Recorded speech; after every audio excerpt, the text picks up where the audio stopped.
All right, let's get down to it. PTSD, post-traumatic stress disorder. It wasn't always called that.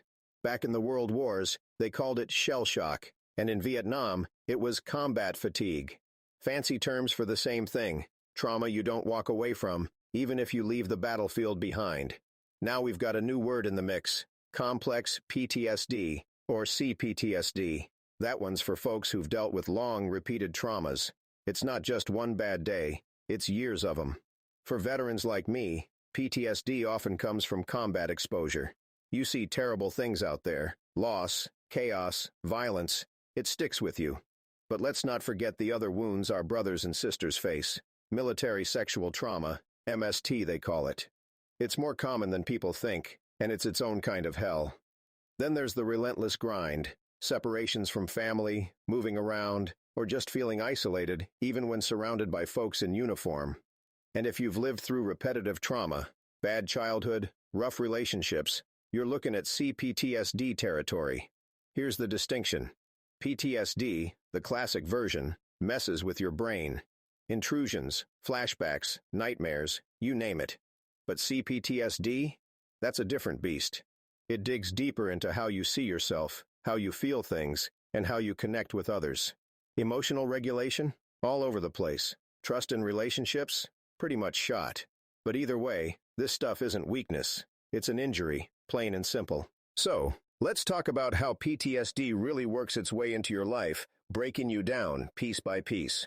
First off, the symptoms. Intrusive memories, hypervigilance, avoidance behaviors. Sounds clinical, right? But here's what that looks like in the real world. You're trying to sleep at Aero 200, and bam, nightmares, like you're right back in the thick of it. Or maybe it's flashbacks. Could be anything. A firework, a car backfiring, and suddenly, you're diving for cover like it's a live round. You know it's not real, but your body doesn't care. Then there's hypervigilance. That's like having your radar cranked up to full blast 24/7, always scanning exits, keeping your back to the wall. It's exhausting, and it doesn't stop just because you're in a safe place. And the avoidance, well, that takes its toll too. Crowds? Forget it. Even things you used to love, like ball games or family gatherings, now they feel like ops you gotta strategize for. It doesn't just stay in your head either. Ever heard of the mind-body connection? Chronic pain, high blood pressure, gut issues, all of it gets worse when your brain's stuck in fight-or-flight mode. Your health gets wrecked, and don't get me started on relationships. You pull back, maybe snap at people, and before you know it, your support system's hanging by a thread, or gone altogether. For a lot of vets, this stuff messes with work too. You're dealing with guilt, maybe some shame about what you could or couldn't do in the past. And employers? They don't get it. Deadlines, bright lights, busy environments. That's like walking into an ambush. Concentration tanks, stress spikes, and you're left feeling like a failure, even though the system hasn't cut you any slack. All right, so we've talked about what PTSD does to your mind, your body, your relationships, and your career. Now let's dig into something just as important, recovery. Because believe me, it ain't hopeless. Far from it. We've got tools, we've got strategies, and we've got people in our corner ready to help. The first step, though, you gotta reach out. Yeah, I know. Easier said than done when you've got the stigma of mental health hanging over your head, especially in our community. But let me tell you, there's strength in seeking the help you need, not weakness.